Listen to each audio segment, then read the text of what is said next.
What's happening, everybody? SpiffyMan255 here again with you today to tell you that if we save Alex Jones, we save the world. Now, I'm coming at this a little late. This happened about 2 weeks ago, and the reason that I held off on making this video is that I was waiting to see if there would be kind of a snowball effect from this complete and utter thing surrounding Alex Jones. And there seems to have been a small one, right?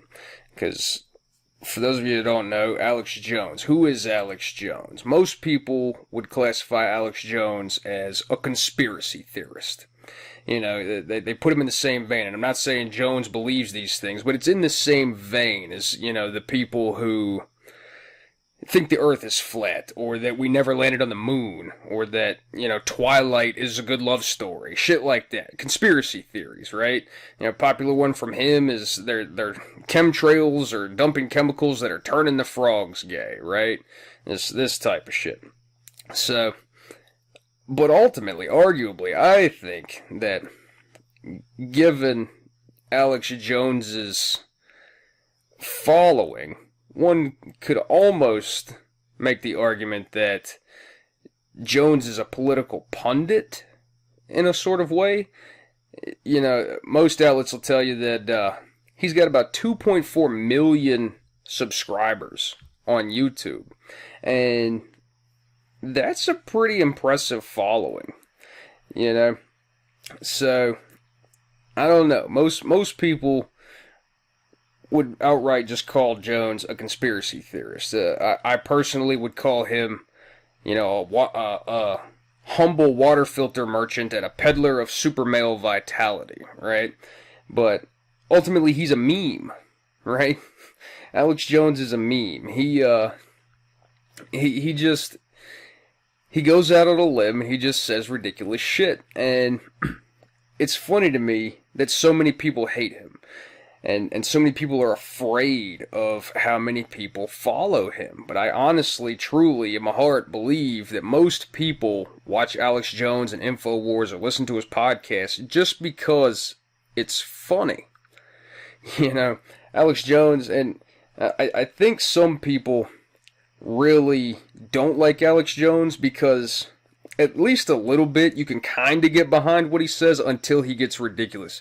So Jones will come out and he'll say something like, I don't know, you know, the government's got too much power. And you're like, okay, man, okay, yeah, I can get behind that. Stick it to the man, you know, fight authority, fight the power.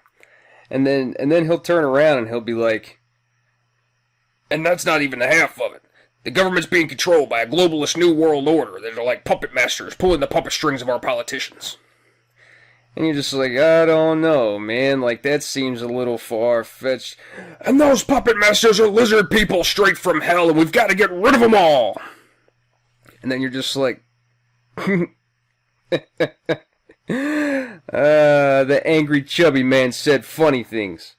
Right? And that's it. Like, that's Alex Jones in a nutshell to me. And I think that's why a lot of people follow him. Just because he is a living, breathing incarnation of a meme. He's a lol cow. He just churns this shit out, and it's so easy just to take the ridiculousness and just throw it out there because it's funny. And even after, you know, the oldest and most sturdy memes are long dead, Alex Jones will still be there to just provide content for people who just love funny memes. So that's why I get a little confused as to why so many people hate him. And we're gonna look at what happened. Let's go in here. Let's look at this article, and just to see how many platforms deplatformed him, because basically Alex Jones was removed, kicked off of, banned, or suspended from pretty much every social media platform that exists on the internet. And basically completely and totally ruined his following. Pretty much all he's got left is his InfoWars website. But here we go. Here are the platforms that have banned InfoWars so far.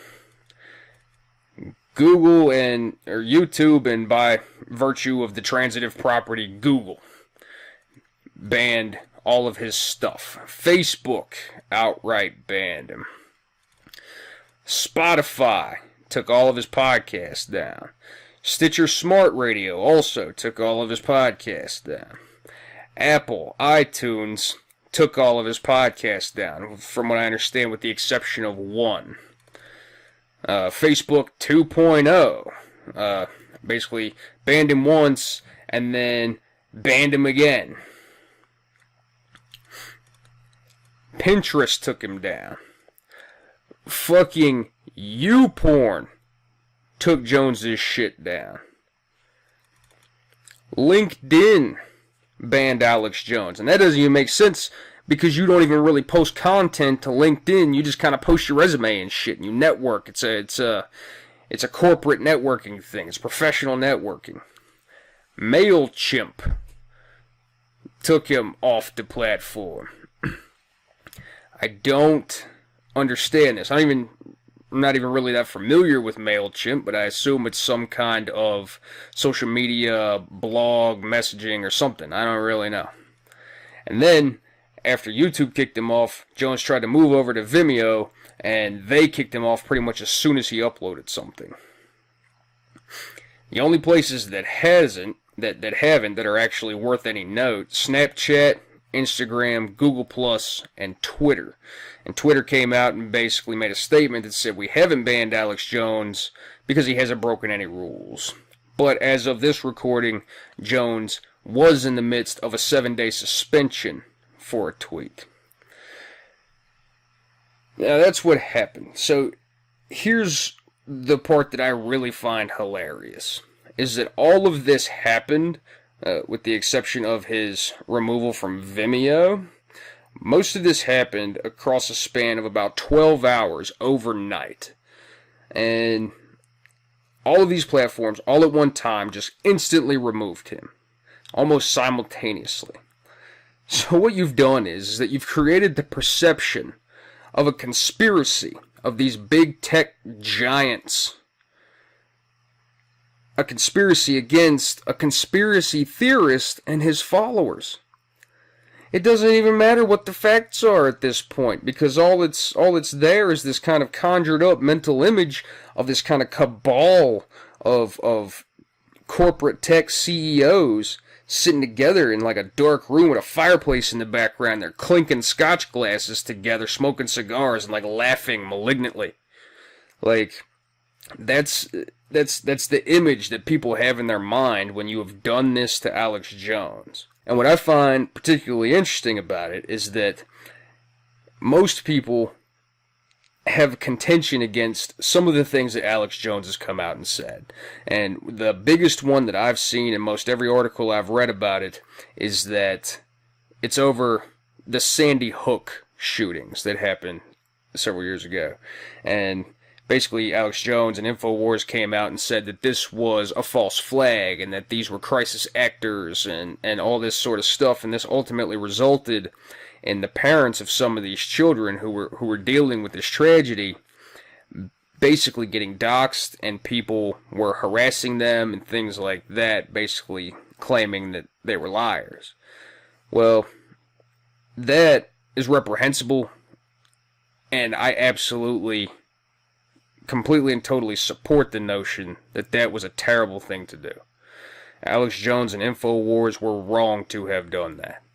And the thing about it is, though, is that the correct course of justice for this event is taking place right now. The parents who were affected by this are suing Alex Jones. They've taken him to court because he has caused them harm.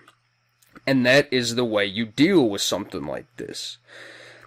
But it seems to me that the call is just to censor him. A lot of people are likening this to an unpersoning of Alex Jones because his presence exists almost solely online on these platforms.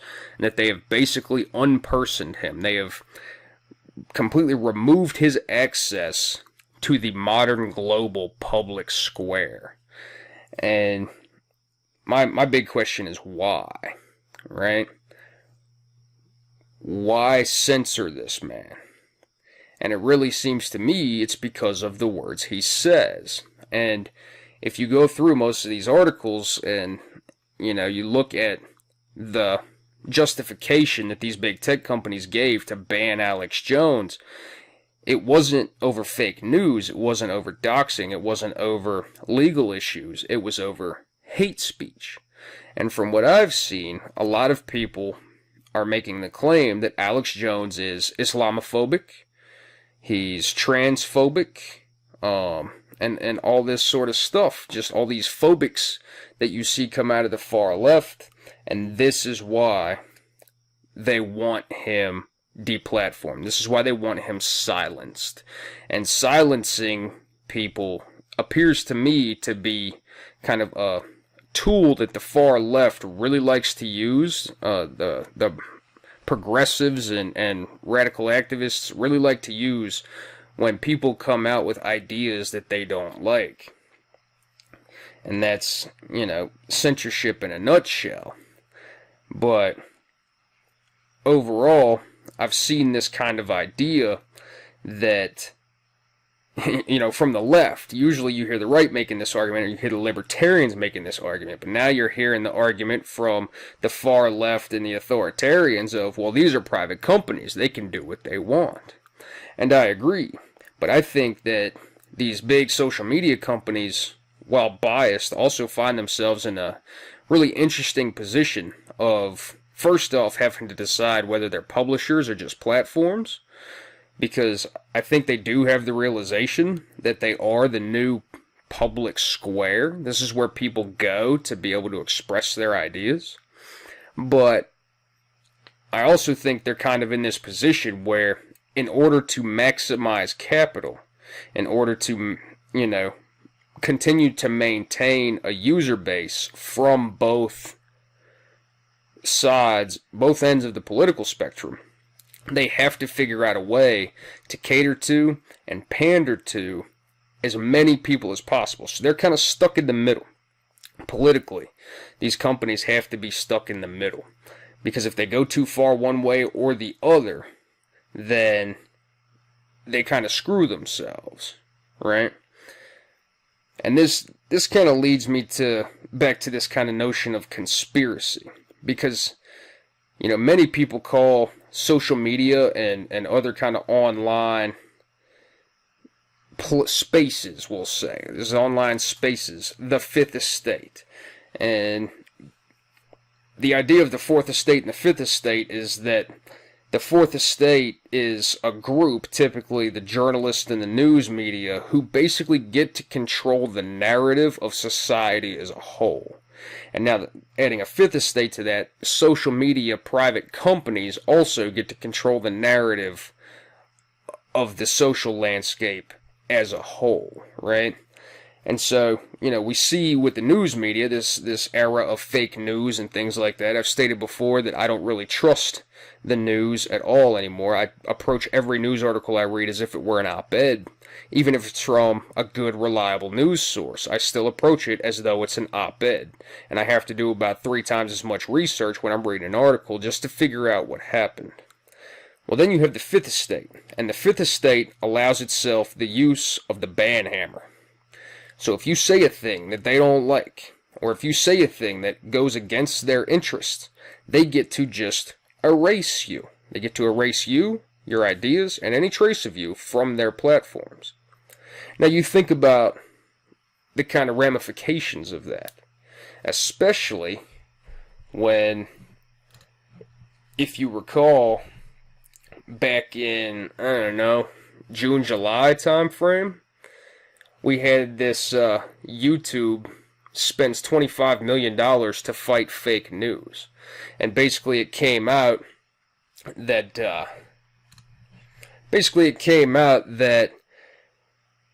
YouTube was going to start protecting the more mainstream news sites. That's what it seemed like.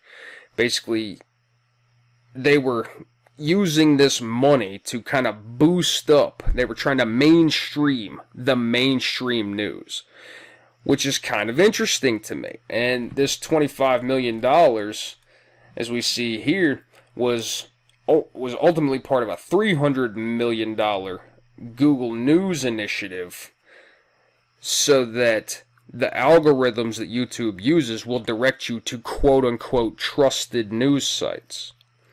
And to me, I'm not much of a conspiracy guy, but to me this seems like the Fifth Estate has gotten into bed with the Fourth Estate to basically bolster and strengthen the Fourth Estate. And there's a certain idea out there that the news media, the Fourth Estate, kind of tries in one way or the other to sway people a certain way. So this banning of Alex Jones comes at a really interesting time. A lot of people have likened it to a test to see how people will react when something like this happens. He's kind of a guinea pig in how much power does the Fifth Estate really have. But I find it interesting because, in November in the United States, we've got midterm elections coming up. Who's to say that these companies aren't making sure we see what they want us to see, right? And in so doing, in conjunction with the Fourth Estate, they basically create this web of propaganda to try to sway our opinions in one way or the other. And it's kind of scary. So, what happens? Say you get a situation where the far left gets what they want, and you make hate speech illegal. All right, they've already more or less done this in the UK. We've seen Count Dankula get dragged through a 2-year trial, effectively, if you can even call it that. He gets dragged through a 2-year court case just to be told that the entire context of his video doesn't matter. He had a serious fear of jail time. He was hit with a fine, and he refuses to pay the fine. He appealed the court ruling. They rejected his appeal, and now again, he's looking at jail time. For words. For words that this man said in the context of a joke, he's facing jail time. But let's go back to pretend land. Let's go back to pretend land, and we'll say hate speech has been made illegal. There is some punishment for hate speech. I think most I'm not going to say most. I think there are a lot of people out there who would say that, for example, Nazi rhetoric should be illegal. And there's some people out there who might say, yeah, it should have social consequences, which it does, honestly. Or you could run the spectrum all the way up to these people should be gunned down in the streets. Right? So let's say you do that. Let's go with the far extreme example. Let's say that anyone who spouts hate speech is now officially just sentenced to immediate death. And so, if somebody says anything racist, Islamophobic, homophobic, transphobic, they're just gunned down in the streets immediately. So that leads us to two questions. The first question is, who gets to decide what is hate speech and what is not? Second question is what happens to the people who still have those ideas that Nazi had, but now they recognize that if they say them, they'll be shot in the street, or face jail time, or a fine, or whatever you. Some people might be more inclined to say the things they want when they're in the face of a fine, but most people are going to shut their fucking mouth when they're going to get a bullet in their head. So there's two questions right there. Who gets to decide what hate speech is? Let's say we make a law that basically says hate speech is illegal. Of course, it would be more worded than that, but it's pretty vague, right? You would leave that law vague so as to incorporate new versions of hate speech and to allow interpretation of that law as necessary. And that's bad. Vague laws are always typically bad, because then you have to decide who gets to decide what is hate speech. So what happens? You get these people with bad ideas, we'll say, and they go underground. They're still going to have these thoughts. They're still going to meet in secret. They're going to have their little echo chambers. They're going to have their resistance movements. And you might be able to put them all down. But those ideas will still be there, and they'll permeate. And since you are now in an authoritarian position over them, where they will be killed for their ideas, they get smart about it. They learn to speak in code and things like that, right? But regardless, these ideas go underground, and these people learn the rhetoric of how they're supposed to be. And so what happens? Well, now, you don't know who the bad guys are. You can't see them. You can't hear them. You can't point them out from the things that they say or the things that they believe, because they're just believing and saying the things they're supposed to. And then what they do is that when they find the time, they go into their echo chamber and they spit their rhetoric back and forth amongst each other with no dissent, with no dissident voice in there, no counter argument whatsoever. And then what happens is rage festers. And then all of a sudden you have a dude who happens to be fairly charismatic, and he understands the common modern rhetoric very well. And then what happens is that he manages to find his way into a position of power. And then he finds himself in a higher position of power because he's just so good at what he does. And people really seem to like him. And he just does everything the way he's supposed to. And then he goes higher, and then he goes higher. And then he gets to a point where he gets to be the one who interprets the hate speech law. Remember that first question when we went back and we said, who gets to interpret these laws? Well, now you have, let's say, a literal Nazi who gets to interpret your hate speech laws. So let's say at this point he's to the point where he gets to basically dissolve people for hate speech. All of a sudden politicians are starting to get disintegrated for hate speech. Now all of a sudden you've got yourself in a position where you have a regime that is basically made up of people who are his friends. And now all of a sudden, this group of people, this group of Nazis, we'll say, are in a position where they get to take the hate speech laws that you loved so much, and they get to use them against you. So when you instituted these hate speech laws, it was about, let's say trans people. And you were trying to protect trans people. Well, you just happened to put out a thing on Twitter that said, I don't know, what? White people are bad. And now all of a sudden that's hate speech. You can find that shit everywhere on Twitter. There's plenty of people out there who are racist as hell against white people. But now all of a sudden, dick's in the other hand, and being racist against white people gets you shot in the street. I think we fought a war over this. I think you get my point. And this is what censorship leads to. It leads to people having their ideas in secret instead of putting them out in the open, to where someone like me or you or anyone else can argue against them. I mean, let's get real here. I've said it before. It is not difficult to make a neo-Nazi or an ethno-nationalist or a white supremacist or any of these types of people. It doesn't take long, and it's not very hard to make them look stupid. It's not difficult to poke holes in their arguments because their arguments are weak. And it's the same on the other side. And ultimately, what censorship leads to is tyranny.